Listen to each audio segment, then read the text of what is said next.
Assalamualaikum dan selamat sejahtera. Apa khabar anda semua di rumah? Saya harap semua sihat-sihat belaka. Nama saya Hanif Shaw dan anda sedang menonton Didik TV KPM. Kita dalam slot yang begitu menarik iaitu pentaksiran bilik darjah. Tadi kita pun sudah menonton siapakah guru kita kan dalam profil tu. Sebelum saya perkenalkan guru kita tentunya ada juga juru bahasa isyarat bersama kita iaitu Cikgu Azliana Mashuri dari SK Pendidikan Khas Jalan Batu, Kuala Lumpur. Assalamualaikum Cikgu Azliana. Cikgu Azliana, sihat hari ini? Alhamdulillah Cikgu Azliana pun sihat ya. Dan tentunya guru penyampai kita hari ini ialah Cikgu Azrina Ali Miras atau Abdul Syukur dari Pejabat Pendidikan Daerah Hulu Selangor, Kuala Kubu Baru, Selangor. Assalamualaikum Cikgu Azrina. Waalaikumsalam. Alhamdulillah, syukur Hanif. Alhamdulillah. Cikgu nampak bersemangat dengan senyuman yang manis tu Cikgu. InsyaAllah, sebab kita nak kongsi ni sekejap lagi kan. Banyak ilmu Cikgu nak kongsi. Cikgu, apa topik yang Cikgu ada hari ini dalam slot pentaksiran bilik darjah? Untuk itu, mari kita selusuri pertimbangan profesional yang merupakan salah satu aspek dalam pentaksiran bilik darjah, Hanif. Baik, silakan Cikgu ya. Baik, terima kasih Hanif. Pukul rebana di tengah serambi. Ada sebab, ada kerana PBD perkasa berterusan dilaksana. Jadi bila kita menyebut tentang pertimbangan profesional, mari kita imbas dahulu tentang pentaksiran bilik darjah yang merupakan pentaksiran yang telah pun dilaksanakan mulai tahun 2016, dan bila disebut tentang pentaksiran bilik darjah ini berasaskan standard, fleksibel dan juga seimbang, dan PBD ini bersifat holistik. Dan untuk makluman apa yang kita taksir dalam PBD ini, merujuk kepada pelbagai kecergasan, perkembangan emosi, sasiah murid, nilai dan kompetensi yang relevan dengan dunia hari ini, dan berlakunya perkembangan kognitif, afektif dan psikomotor seperti yang dihasratkan dalam DSKP. Baik, bila menyebut tentang pertimbangan profesional, apa itu pertimbangan profesional?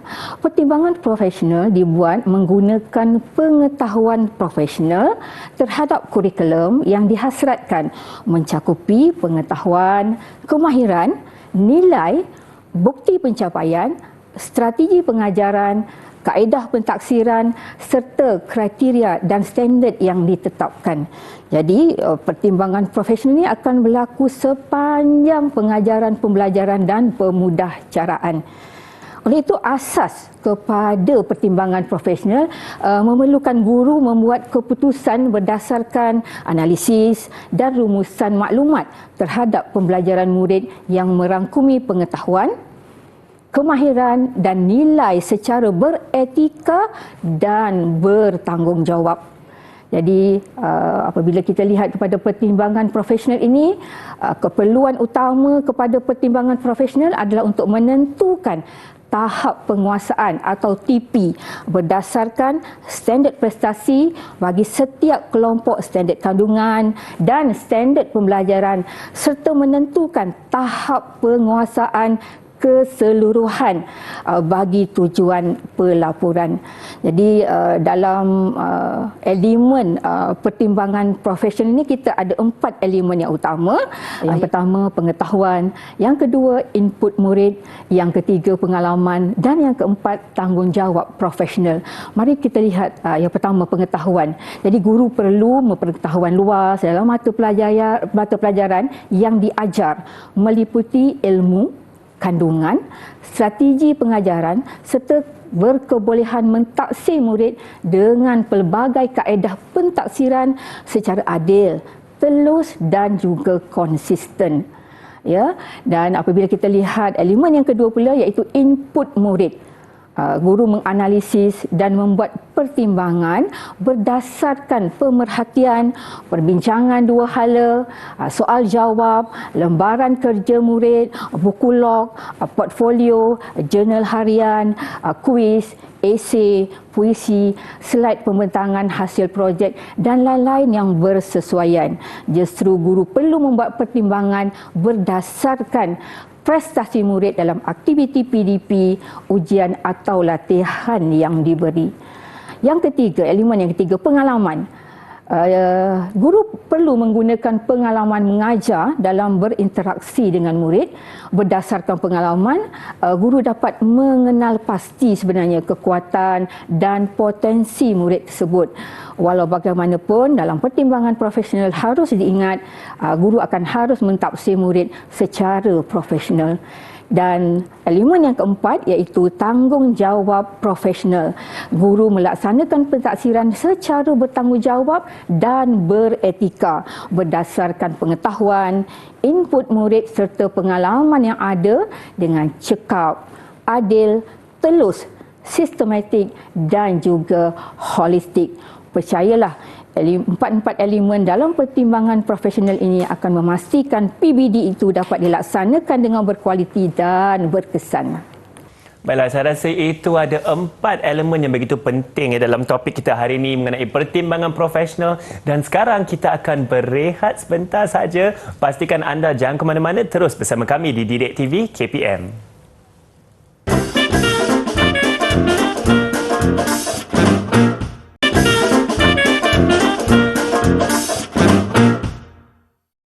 Salam sejahtera semua. Anda sedang menonton Didik TV KPM. Sekarang kita dalam slot pentaksiran bilik darjah dan topiknya begitu menarik iaitu mengenai pertimbangan profesional. Ya, bersama saya guru penyampainya ialah Cikgu Azrina.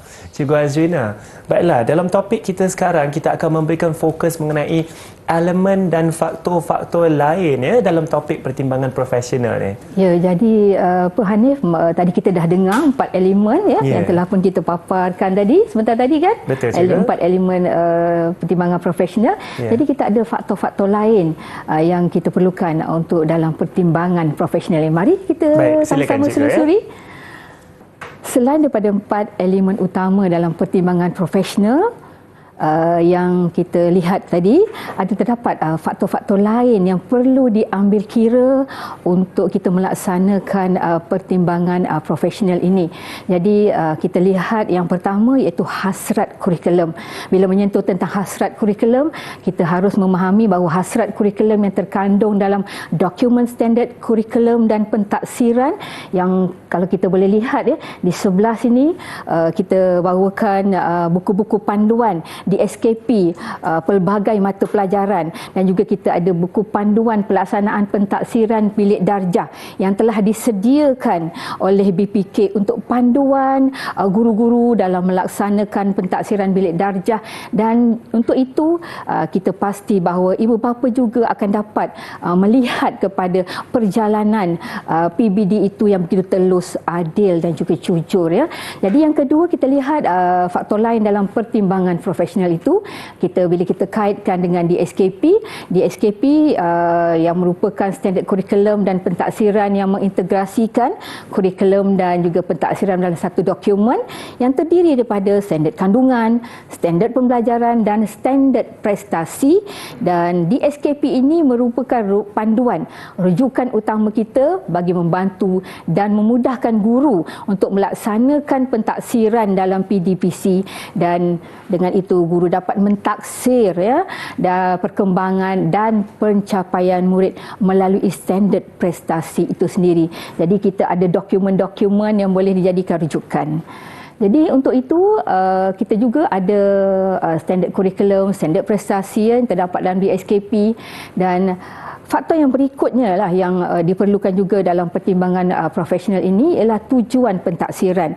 Jadi bila merujuk kepada tujuan pentaksiran, kita nak mengenal pasti aspek pembelajaran yang perlu ditaksir berdasarkan standard prestasi bagi setiap kelompok yang berada dalam standard kandungan dan standard pembelajaran itu sendiri.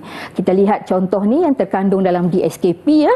Ada standard kandungan, standard pembelajaran, standard prestasi dan juga ada penjelasan. Ini semua merujuk kepada dokumen itu sendiri di SKP.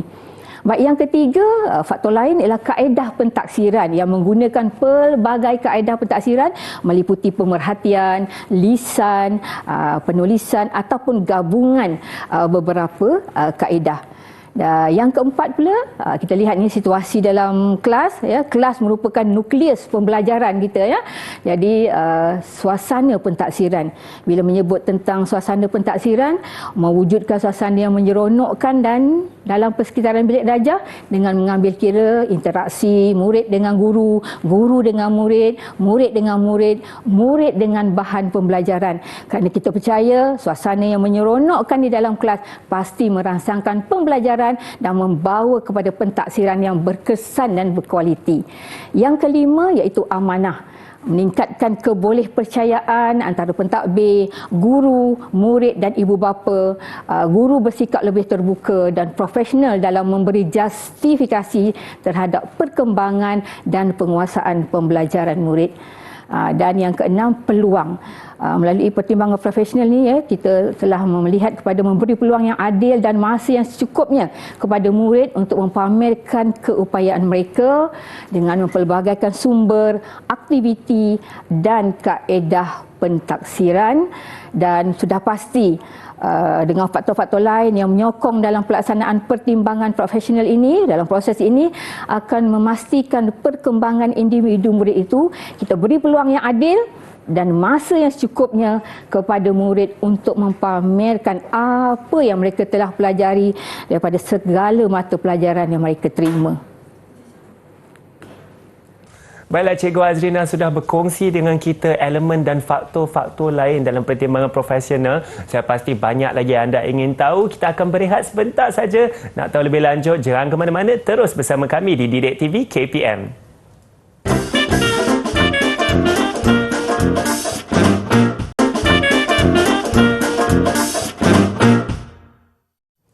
Assalamualaikum dan selamat sejahtera. Kita sekarang dalam slot pentaksiran bilik darjah untuk di Didik TV KPM. Topik kita begitu menarik iaitu pertimbangan profesional. Bersama saya ialah guru penyampai Cikgu Azrina. Cikgu Azrina, saya rasa ini topik yang sangat menarik dan sekarang Cikgu akan memberikan fokus kepada moderasi dalam pertimbangan profesional, ya? Ya, Hanif, moderasi. Baik. Moderasi, jadi, baik. kita teruskan. Silakan, Cikgu. Sama-sama dalam perkongsian ini. Apa itu moderasi? Moderasi dalam pertimbangan profesional merupakan proses yang perlu dilakukan antara guru dan mata pelajaran yang sama untuk menetapkan aspek atau kriteria dalam pentaksiran agar keputusan yang dibuat adalah konsisten dan juga menepati dan sama, ya. Jadi dalam moderasi itu apa yang berlaku sebenarnya, ya. Dalam moderasi adalah proses penetapan aspek atau kriteria dalam pentaksiran, dan dalam proses moderasi ini guru-guru kita akan berkongsi pengalaman, pengetahuan mereka, pemahaman kurikulum, ya, yang merujuk kepada standard kandungan, standard pembelajaran, standard prestasi, strategi pengajaran mereka serta pentaksiran bagi melaksanakan pertimbangan profesional itu sendiri. Jadi proses ini melibatkan untuk guru-guru membuat keputusan yang konsisten dalam mentaksir tahap penguasaan anak didik kita, murid-murid kita. Jadi kalau kita lihat, ya, dan juga apa yang sedang berlaku, ya, di sekolah, proses moderasi ini berlangsung, ya, guru-guru melaksanakan perbincangan di antara mereka, dan di sinilah wujudnya komuniti pembelajaran profesional atau PLC dalam memantapkan lagi pemahaman, memantapkan lagi pentaksiran itu agar benar-benar berkualiti dan juga berkesan. Baik, melihat kepada moderasi itu, tujuan moderasi dilaksanakan, ya. Yang pertama, bagi memastikan pertimbangan profesional yang dibuat itu adil, konsisten, sah dan boleh dipercayai. Yang kedua, akan meningkatkan sendiri komunikasi profesional dalam kalangan guru, dalam mata pelajaran dan juga dalam institusi sekolah itu sendiri. Yang ketiga, akan mewujudkan pembelajaran profesional dalam kalangan guru, berlakunya budaya komuniti pembelajaran profesional atau PLC. Dan yang keempat, melalui moderasi ini juga akan meningkatkan lagi pengajaran pembelajaran pemudahcaraan. Jadi moderasi ini kita lihat akan melibatkan perbincangan, penyelarasan dan persetujuan sesama rakan sejawat ya dalam panitia atau mata pelajaran yang sama. Jadi perkara yang dimoderasikan, yang dibincangkan termasuklah aspek penentuan kaedah pentaksiran, pemilihan instrumen pentaksiran, kriteria pertimbangan profesional dan juga penentuan tahap penguasaan murid. Jadi dalam moderasi ini kita ada model ataupun kaedah yang cikgu-cikgu boleh gunakan ya, selalunya cikgu-cikgu gunakan, dan cikgu-cikgu sebenarnya boleh menggabungkan beberapa model atau kaedah yang difikirkan bersesuaian ya. Jadi kita lihat kepada model atau kaedah yang pertama, iaitu kalibrasi, di mana beberapa sampel hasil kerja murid ditaksir dahulu secara sendirian oleh guru, kemudian guru bawa ya, guru kemudian berbincang melaksanakan moderasi tentang pertimbangan yang telah dilakukan. Jadi tujuan kalibrasi ini ialah untuk mendapatkan persetujuan dan pemahaman yang sama terhadap standard atau pertimbangan. Yang kedua, model ataupun kaedahnya ialah persidangan. Hasil kerja murid ditaksir secara sendirian oleh guru. Kemudian beberapa sampel hasil kerja murid yang mewakili pelbagai tahap penguasaan. Kita tahu kita ada pembelajaran terbeza dan sebagainya, dipilih secara kolaboratif dan dibincangkan semasa dilakukan moderasi. Jadi tujuan kaedah ini ialah untuk mendapatkan persetujuan ya dan pemahaman yang sama dalam memberikan pemberian tahap penguasaan tersebut. Jadi model ataupun kaedah yang ketiga ialah merujuk pakar. Guru melakukan pentaksiran kepada murid masing-masing, hasil pentaksiran diserahkan kepada pakar untuk mendapatkan maklum balas sama ada guru telah menterjemah dan menggunakan standard seperti yang dihasratkan. Jadi untuk satu pertimbangan profesional yang boleh dipercayai, murid harus diberi peluang yang mencukupi bagi menunjukkan apa yang telah mereka pelajari, dan guru harus mengumpul hasil kerja yang secukupnya bagi mendapat gambaran yang menyeluruh, bagi membolehkan membuat pertimbangan terhadap seseorang murid. Percayalah, kecemerlangan dan kemenjadian murid itu memang bertitik tolak daripada pentaksiran bilik darjah. Dan mengapa pertimbangan profesional itu dilaksanakan? Akal tak sekali datang, runding tak sekali tiba. Sentiasalah berbincang untuk mendapat satu keputusan agar pentaksiran bilik darjah yang kita lakukan benar-benar berkesan dan berkualiti. Ya, Hanif? Baik cikgu, saya rasa itu sangat menarik cikgu dalam topik pertimbangan profesional kita. Kita pun sudah sampai ke penghujung rancangan cikgu, dan cikgu telah kongsikan mengenai elemen faktor-faktor lain dan juga moderasi. Boleh kita dapatkan rumusan keseluruhan cikgu untuk topik kita hari ini, pertimbangan profesional?